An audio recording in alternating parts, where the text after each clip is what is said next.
Okay, so chapter 1, the overall intro. Now, you may know, of course, that there is a multi-annual financial framework, which is the total budget basically for 7 years of the European Union. Now, we are in the interesting situation, right, that the EU budget in between 2021-2027 is actually consisting of two specific major sections. One of that is the classic multi-annual financial framework, the MFF. Then there's also the Next Generation EU.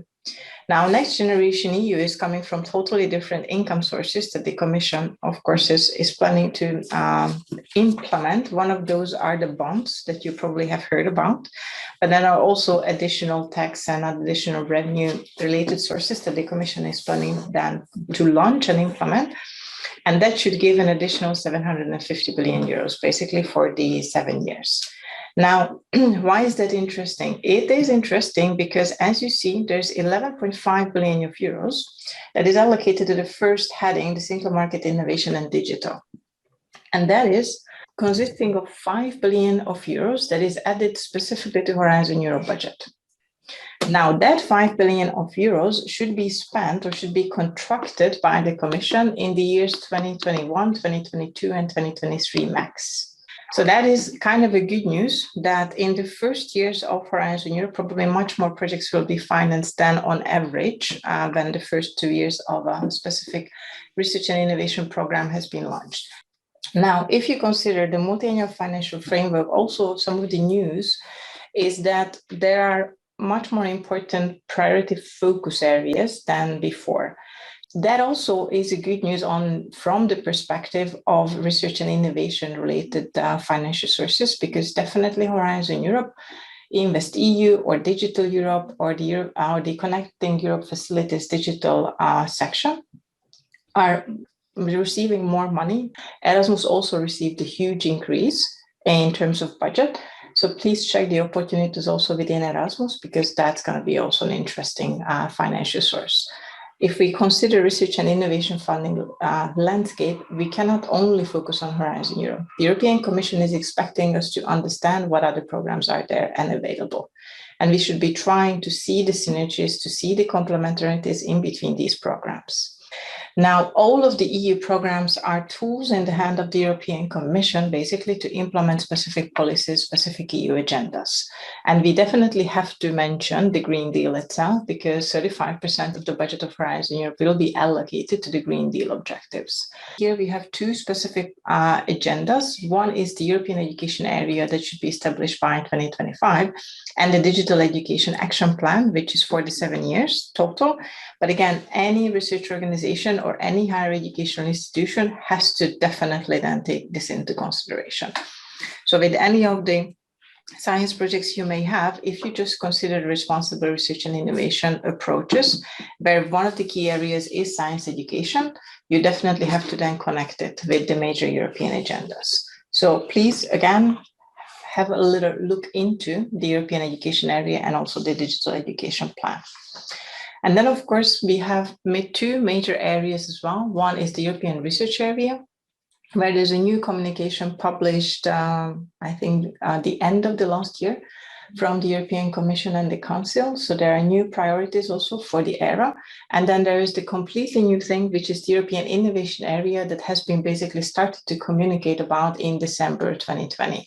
So that was kind of the first time when there was the set on the Commission agenda to actually establish a European Innovation Area.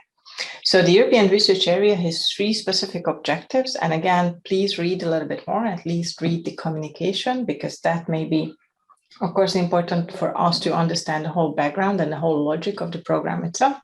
And then we have the European Innovation Area, which is trying to deal with 4 main areas. First, of course, the market, aim to accelerate, of course, the startups and the SMEs. Then young, also trying to focusing on young entrepreneurs still. Women, again, specifically focusing on women entrepreneurs, and then talent, really trying to upskilling the entrepreneurs and the innovators. Now, there are many different interesting actions that will be supporting the implementation of these 4 areas. So again, connect the two, because we have to understand that first We start with the highest level, policy priorities, and then we move down actually to specific project results, which will be helping us to contribute to even the establishment and the development of the European research area and innovation area. Now, open science is a key thing, is also part of the RRI principles, but also it is part of the 3 O's, which is an overall agenda of the European Commission that was even important in Horizon 2020. It has been published, I think, in 2016 as a major document, the 3 O's, so the open science, open innovation, and open to the world. These are the 3 O's, and we will cover a little bit all of these. Open science is a key within Horizon Europe. Now, open science, of course, is telling us that now we have to put together a kind of a balanced approach within all of the partner organizations that we have in the consortium to try to contribute to open science. But first, of course, there are obligations related to open access to scientific publications, and then open access to research data. Now, as open as possible and as closed as necessary. That is the balancing aspect. Regarding research data management, you definitely have to comply with the FAIR principles from now on. And what is new is that you have to discuss that in the proposal. Previously, it was a short section, so to say, within the Horizon 2020 proposals. Now you have 1 page to discuss all of these issues. And open science is now another specific element, not just the data management, but also open science practices in principle that you have to discuss in the proposal around up to 1 page. And there's an evaluation question also linked to the quality of the open science practices. So open science in Horizon Europe is not anymore about open access, but about all of the other open science practices. Now, open innovation or innovation specifically, of course, is a major issue. All of the programs, if you check the description in between 2021, 2027, all of them has a lot of innovation related elements that will be requested in the project. So it's not only Horizon Europe, but all of the other projects as well financed from the EU. So you definitely need to consider a lot of different things. On an organizational level, a university has to become much more entrepreneurial, also from the cultural perspective, and also from the superstructure perspective. The projects themselves need to enhance and embrace the open innovation principle, meaning that we are co-creating the innovation with the key stakeholders. So it's not just us, project partners, who are putting together the project results, but also we are co-creating the results with additional external stakeholders who will be having an important effect, or we will have an important effect on them when we start using those results. So the development of the results also needs a full collaboration with them. So open innovation is about collaboration, is about co-creation, and you need to come up with a good methodology how you will implement that in your project. Of course, there are a lot of specific innovations, such as breakthroughs, such as disruptive, and all of these other things that you probably will be hearing a lot. For breakthrough and disruptive, this is specifically important for the innovation schemes within the Pillar 3 of Horizon Europe. In overall, basically within Horizon Europe, any type of innovation is supported. It doesn't matter what type of new elements you bring into the proposal, it will be welcome. So it doesn't have to be one specific innovation that you consider. Now let's check how Horizon Europe as a program looks like. Now, regarding the budget, it's that basically 95.5 billion euros total, also from the Next Generation EU and the Multi-Annual Financial Framework. And also there's a small addition, the European European Defence Fund. That is a completely new fund that has not existed before. So it's launched in 2021. It will have a research strand, and that research strand will be supporting research collaboration projects in the area of defense. There will be a particular attention to involve small and medium-sized enterprises, and there's no 100% funding in this particular scheme, but still it is kind of a complementary thing to Horizon Europe. They basically say that it will work under the same conditions as Horizon Europe research collaboration projects, but with these 2 additional things, SMEs will be highly welcome, and there's no 100% funding for them. So this is how Horizon Europe looks like. There are 3 main pillars, and there's a horizontal pillar as well. The structure kind of is the same as in Horizon 2020. So the first pillar, excellent science, it is based on researchers. the individual excellence of the researchers is funded through the Pillar 1. And also basic science is funded through Pillar 1, mostly. Now, Pillar 1, excellent science, has 3 specific parts. The European Research Council is the one that is supporting the basic science projects through specific grants. And ERC is based on basically the capacity and the excellence, scientific excellence of the ID and the principal investigator. The principal investigator is one individual researcher. So this scheme is not about collaborating with a lot of different entities, but it is one specific scientist who wants to implement a specific project ID. That scientist will look for a host organization. And if the scientist and the scientist ID is excellent, then they will get the ERC grant. Basically, any type of grant is supported for young researchers, for quite experienced researchers, researchers based in the EU, researchers based in third countries, and so on and so on. So ERC is quite a flexible scheme. There are many different grant types, but we will cover a little bit more what is the difference then in between Horizon 2020 and Horizon Europe. ERC calls are already published, so you can check, and also you can work on the specific applications. Now, Marie Curie, our Marie Sklodowska-Curie action, sorry for that, we have to use the full name. These are about the mobility of the researchers. So there are staff exchanges, there are co-fund actions, there are kind of interesting also actions, fellowships mostly, for the Marie Curie actions. And this is about the mobility, about the exchange of the knowledge, experience, and so on within the Marie Curie actions. Not major changes have been implemented in between Horizon 2020 and Horizon Europe. We will cover a few of these small changes. And the research infrastructures, again, this is a scheme that also existed before. This is about connecting research infrastructures and about making sure that European institutions get access to certain research infrastructures.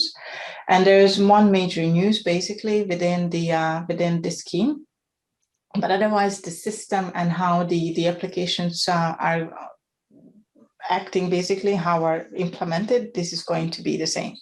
So research infrastructures could be actually a huge amount of money, but specifically then for or accessing to, or building up, or then connecting between different research infrastructures. Now, Pillar 2, that is the pillar which we will be mostly dealing with on the second presentation, and understanding the changes also in proposal writing and in project implementation, because that is the pillar that is financing the classic collaborative project. So, this pillar is an integration in between 2 previous pillars within Horizon 2020. There was one pillar for societal challenges, and there was one pillar for industrial leadership and key enabling technologies. And now these 2 have been merged into one pillar. So that integration was resulting in huge cross-disciplinarity and interdisciplinarity elements, actually, if you consider that, because the clusters are not anymore silos. Not anymore just one societal challenge that you need to solve, but there is a huge interconnection in between the different areas. Now, these you have to understand. For that, the Horizon Europe strategic plan will be helping you a lot, because it discusses the whole logic and the interconnections. Christina will introduce that in much more detail, but this is one of the major things that you need to remember. So health-related projects are not only financed through the health cluster, that is 100% sure. If you're dealing with ICT, then you can be successful in any of these clusters. That is also 100% sure. So digitalization is a key issue in all of the clusters, and so on and so on. So consider that, because that correlation also needs to be understood. And of course, then Pillar 2 will be a key pillar to implement missions. That is a new scheme in Horizon Europe. We will talk about that. And also Pillar 2 is the one that is mostly connected with the partnerships, which is, again, not a new scheme, but the new organizational structure refers to that, and we will cover that in more detail. The Joint Research Center, which is also financed under Pillar 2, is basically a set of legal entities all around Europe, which are focusing on specific scientific areas. There is one joint website of the Joint Research Center, and then one specific site within that for different publications. That is important or interesting because the Joint Research Center received a new mandate from the European Commission, which is doing many different studies and research specifically in all of the different sections of Horizon Europe to see actually what would be worse, what would be important to finance more. So the reports and the findings of the Joint Research Centers will be having a direct impact on the next biennial work program's topics. So they will be identifying research gaps, they will be identifying best practices, a lot of different things that they will do. They will also deal with territorial cooperation, just like space research. So a lot of different areas they will be doing. They will be analyzing business models and business plans, for example, to find the best business scenarios also for other beneficiaries. So many different aspects they will be dealing with. So their publications should be followed up by all of the scientists, of course, specifically, the Joint Research Center within your scientific area. And then there is Pillar 3, which is a completely new pillar. So we will talk a little bit more about that because it's completely new. The European Innovation Council has a pilot phase at the end of Horizon 2020 with pilot schemes, but the conclusions and the findings show that there is a need for change. So the pilot schemes, if you know them, they are not going to be exactly what Horizon Europe will be financing. So there are changes also here. And then it has 3 areas, the EIC schemes, of course, the Pathfinder, the Accelerator, you might have heard about these.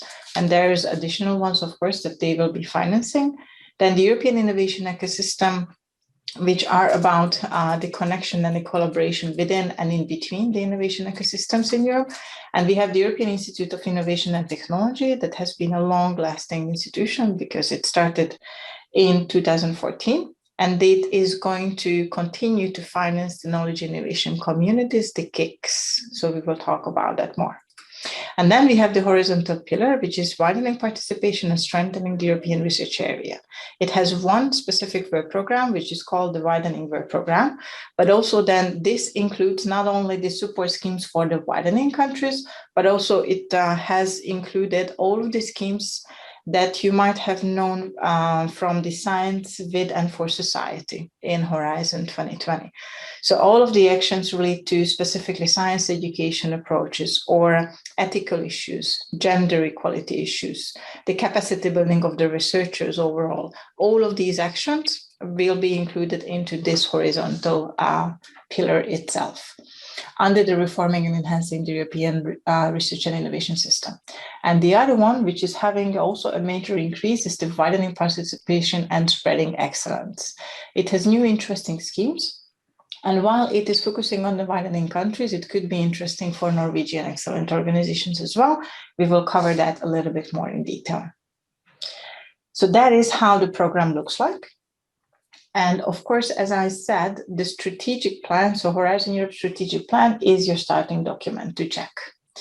That is important because it includes the whole logic for the first 4 years, what exactly the European Commission wants to finance, why and how exactly. And it includes, again, certain major agendas and approaches, and it includes the correlations between the pillars, between the clusters, and also in between the clusters and the partnerships or any other, for example, international agreements that are existing, and so on and so on. So that is an important document to read first. It will include the explanation of the 4 key strategic orientations that will be then relevant for the first 4 years of Horizon Europe.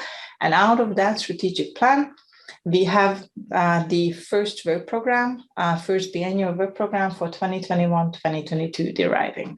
Again, an important correlation. Christina will show you how the 2 documents will be connected to each other. The key strategic orientations, as I mentioned, there are 4 of these, and then these 4 will be specifically linked to clusters. So the number in brackets actually shows that promoting an open strategic autonomy by leading the development of key digital enabling and emerging technologies will be connected and implemented through 5 different clusters. The last one, for example, creating a more resilient, inclusive and democratic European society, it will be implemented through all of the 6 clusters, and so on and so on. So that is important. It is all also connected to the climate challenges, where 35% of the budget will be allocated to. Now, clusters, as the European Commission has been already distributing, are specifically also linked to SDGs.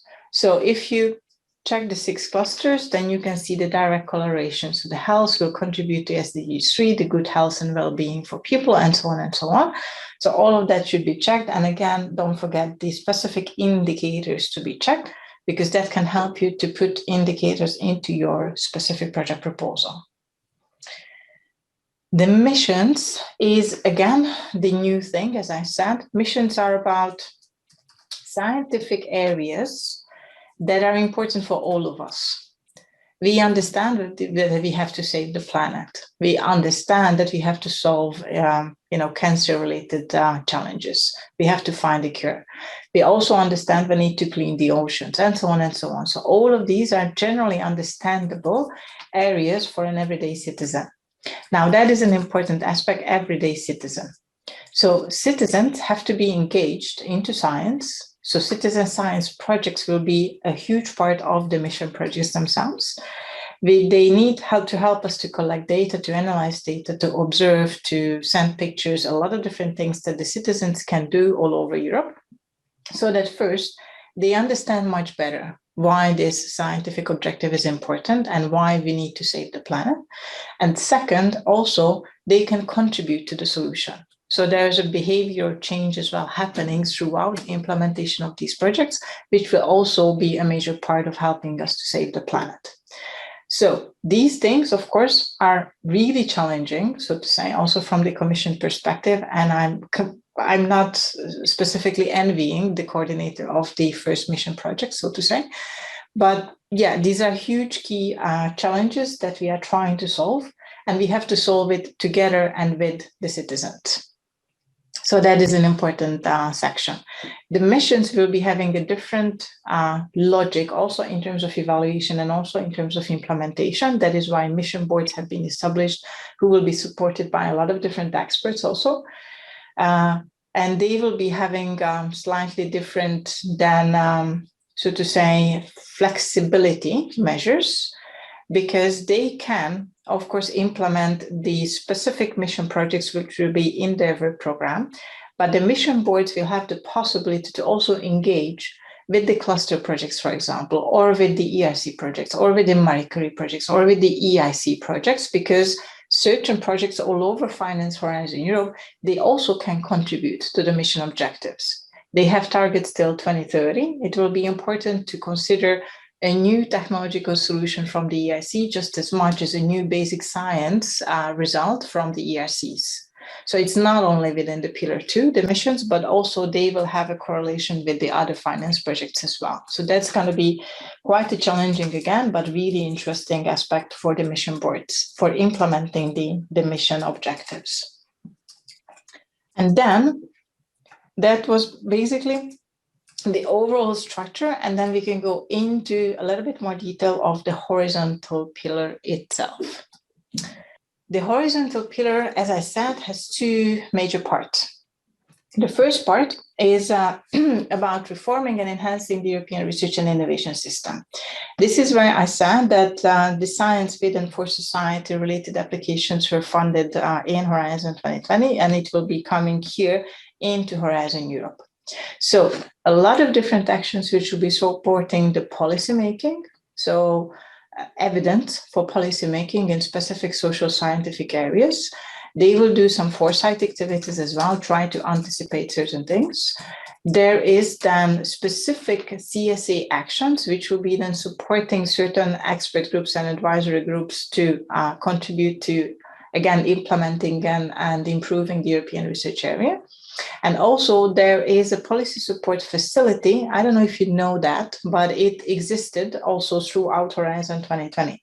The policy support facility was actually implementing a lot of interesting studies, analysis, but also workshops, for example, within the widening countries, maybe specifically. Mapping, for example, the innovation ecosystems over Europe. There were a lot of interesting things that the policy support facility was doing. Normally, these were done and implemented through expert groups. So it's not, a traditional call where you can apply actually, but there were a lot of procurements also done with the policy support facility. Again, supporting overall the research and innovation policy reform. So there were a lot of good studies and analysis actually coming out of that. You can check what happened. And then there will be open calls then specifically supporting the transition towards open science or supporting the career environment really for young researchers, but also for experienced researchers as well. There will be projects which will be specifically trying to come up with new approaches for citizen science, so engaging also the citizens in a new way. Then supporting projects to promote gender equality and also supporting organizations to implement gender equality plans. There will be other projects that will be supporting ethics-related issues and also research integrity and how actually you can monitor that. How can you make sure that it is fully complying the organization with? And also there will be specific projects that will be supporting international cooperation. Okay, so these are the ones. So if you're a social scientist, then definitely check the work program for the widening and for reforming and enhancing the European research and innovation system, because then you can find a specific element here. The other part, as I said, for the widening countries is basically trying to support 15 member states and 9 outermost also regions to scale up a little bit, to bring up a little bit the capacity and the possibilities on a similar level as the other European organizations would be. Here, the widening countries will be also financing a specific, a setup of a new legal entity and a new network, which will be supporting a lot more intensively, so to say, the widening countries in the different schemes. So the teaming, twinning, and the ERA chairs are the classic widening schemes. Also in the teaming and the twinning, you need a counterpart, an excellent counterpart. So it's not enough that, for example, the Veterinary Research Institute in Croatia, for example, would like to build up the capacities, and then they would like to then apply for a twinning, for example. They have to have the scientific other part, basically, in veterinary research in any of the countries. It could be France, it could be, I don't know, Netherlands, it could be even Norway, of course. And then that organization, or maybe more of these organizations, will be helping the Croatian then institute to build up the capacities with training courses, with lab exchanges, with specific workshops, with, I don't know, whatever. These are mostly soft activities within the twinning.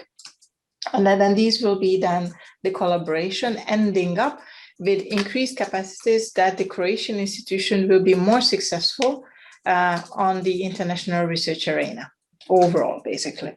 Now, the teaming is a bigger scheme. Teaming is about or building up a new institution or really enhancing the capacity and also the research topics and areas, basically, of one specific scientifically excellent institute in any of the widening countries. And it works in a way that the teaming gives a significant amount of money from Horizon Europe, around 10, 20 million euros, depending on, of course, of the size of the project, which is supporting then also, for example, financing of the staff members, and then, building up the capacity of the staff members and doing research collaboration with other research groups also. But it's not enough. That is not enough, but building up the institute basically requires a lot of national money contribution. The institute has to become self-sustainable at some point, of course, but still the preliminary financing is coming also from Horizon Europe and also from the national money. Because of that, is a highly political scheme.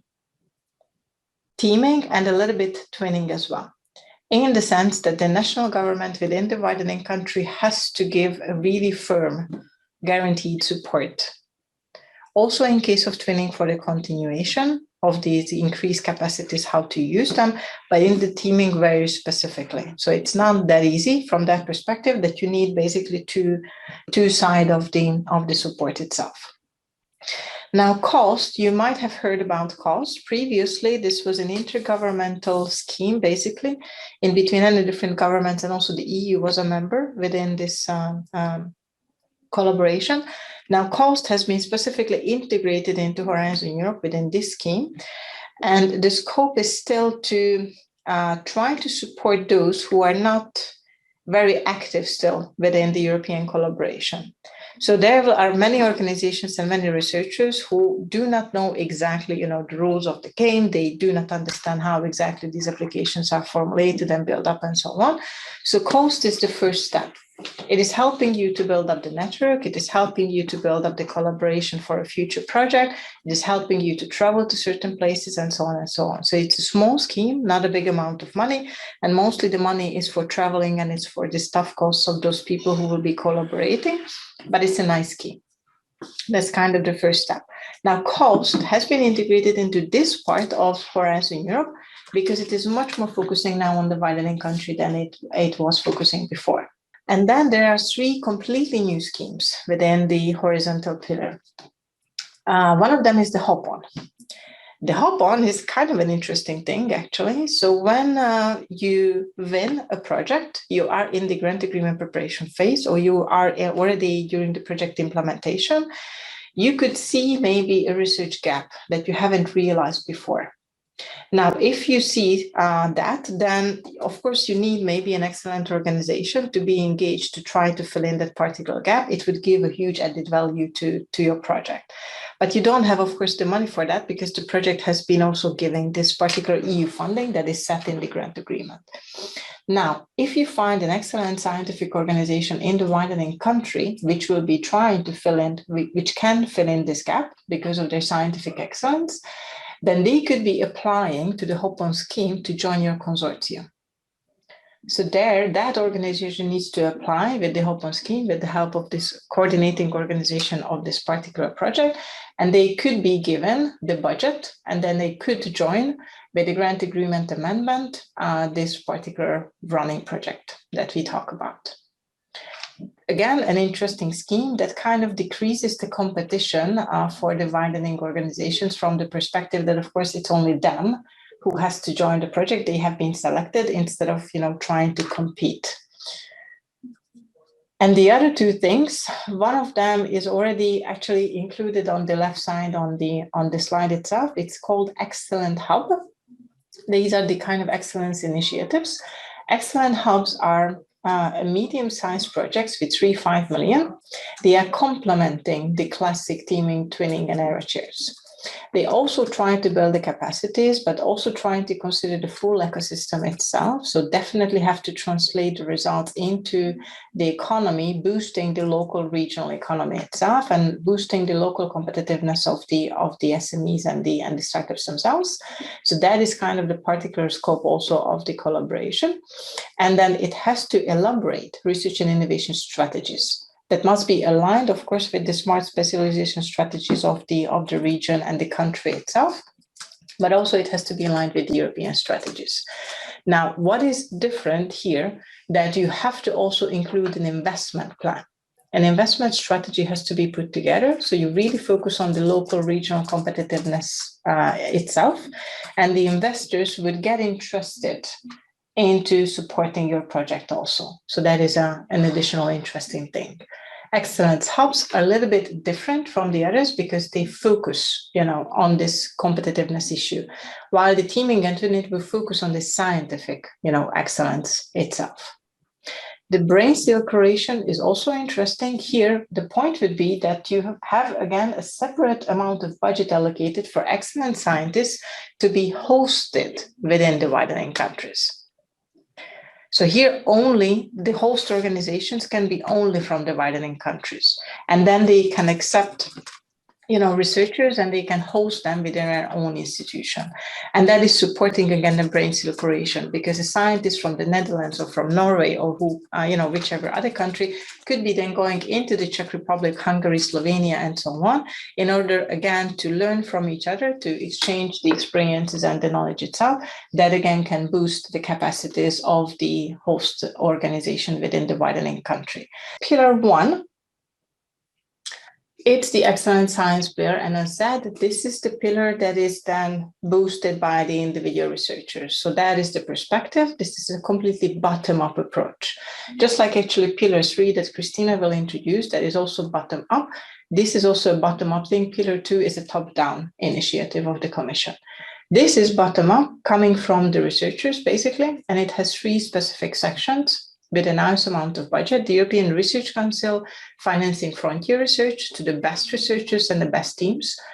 Then Marie Curie Actions is about really exchanging the knowledge and the skills with the mobility schemes. And then the research infrastructures will be really about getting access and connecting the research infrastructures. So this is how it is kind of built up. There is one important element here, which is also underlined on the slide. The goal is to nurture innovation and entrepreneurship and education across Europe to provide the skills and competencies needed to make Europe more competitive on a global scale. Now, interestingly, ERC, while many things are not evaluation criterion, so this is definitely an important perspective to consider, that there is one evaluation criteria within the ERC schemes, which is the scientific excellence. Nothing else is evaluated. That's a really important perspective. And still ERCs will be slowly changing because there will be some of the new requirements. Regarding entrepreneurship and regarding innovation, there is a specific connection. ERC projects could be continued to be financed in Pillar 3. So the ERC grant results could be translated into innovations that will be then further financed, of course, to be scaled up, to be implemented, and so on, through the EIC grant. This is one of the important connections that when, as a principal investigator, you may apply to one of the host institutions to have an ERC grant, or as a host institutions, you are planning to then host a PI, then definitely think about that, because it will be but not an evaluation element again, but an important element for the sustainability, for the transferability, and so on and so on. So these are important things. ERC could be considering all of the results to be transformed into innovations, because let's not forget that the European Commission is expecting the researchers to become innovators. That is one of the key sentences that the Commission is saying. So for that, we need to have a support system to support the researchers, to help them transforming these results into useful innovations. And also the researchers themselves need to understand much better what it means. What is innovation, how they can transform their results, and what it means to become more entrepreneurial. Now, more entrepreneurial is much more in the Marie Curie Actions.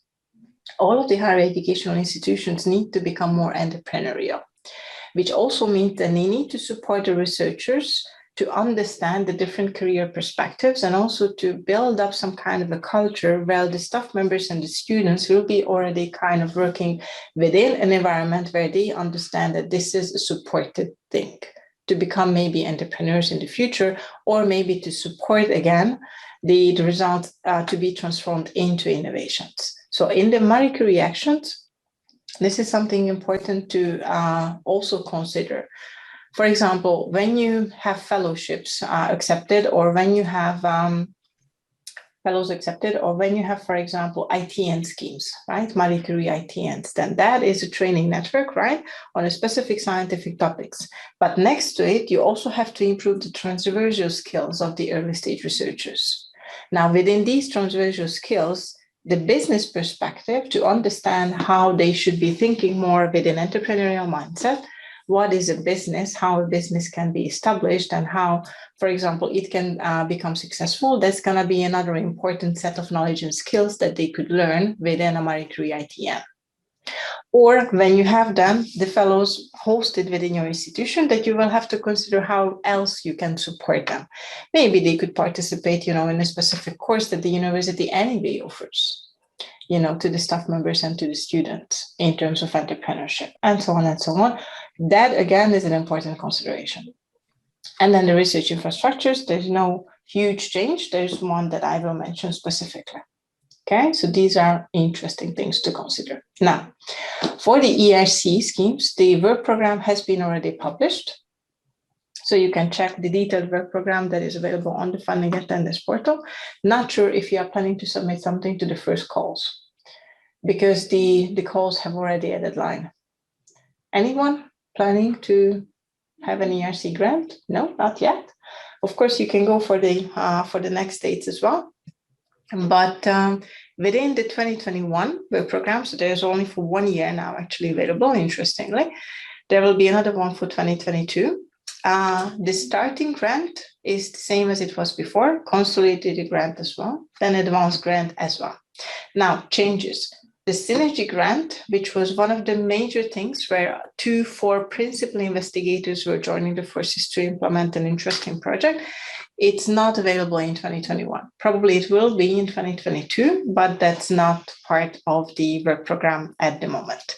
And the proof of concept, which was also an interesting scheme and probably will be much more aligned with the EIC in the future. Now it is under revision, so it is not available at all. And they are not planning to have it in 2022 in the previous format, but probably it will be available in a revised format. And you will understand the connection when Christina will be introducing you the EIC schemes. So these are the 3 types of grants. Then you can now have a deadline too, and then you can apply. And of course, it depends on the level of experience and the number of the years, of course, that you have also. But the perspective is the same. There is one PI who's, of course, excellent scientifically, has an excellent scientific ID, and then they are choosing a host organization, and together they are submitting the application. The PI, anytime, basically throughout the project implementation, can, how to say this word, there's a word for that.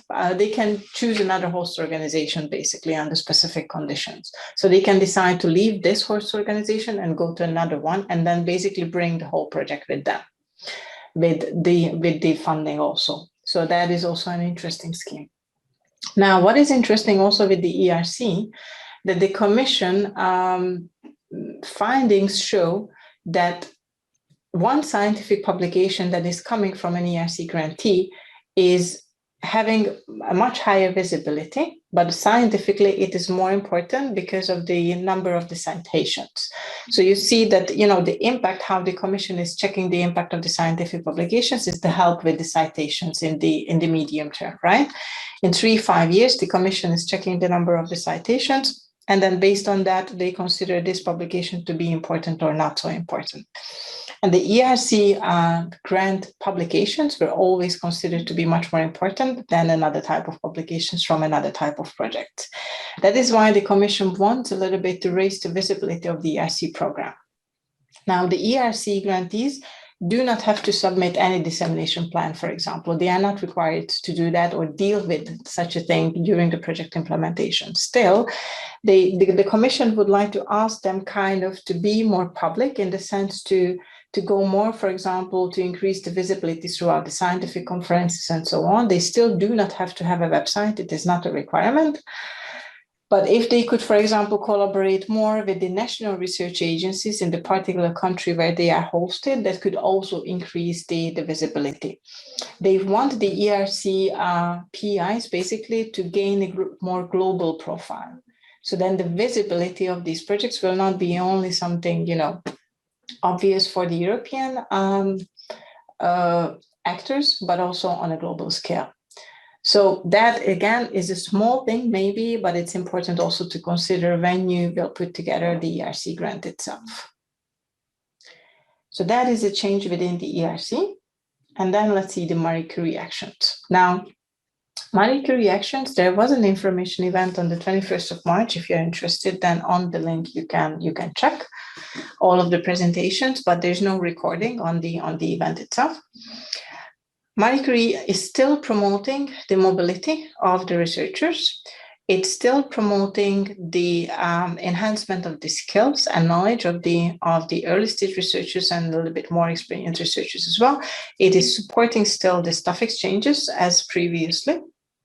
Now, what is maybe a small difference is that it wants to support the collaboration and the cooperation within the EU and the third countries.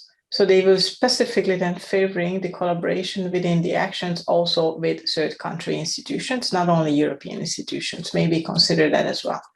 And then all of those training programs could be then supported through complementary private or private funding.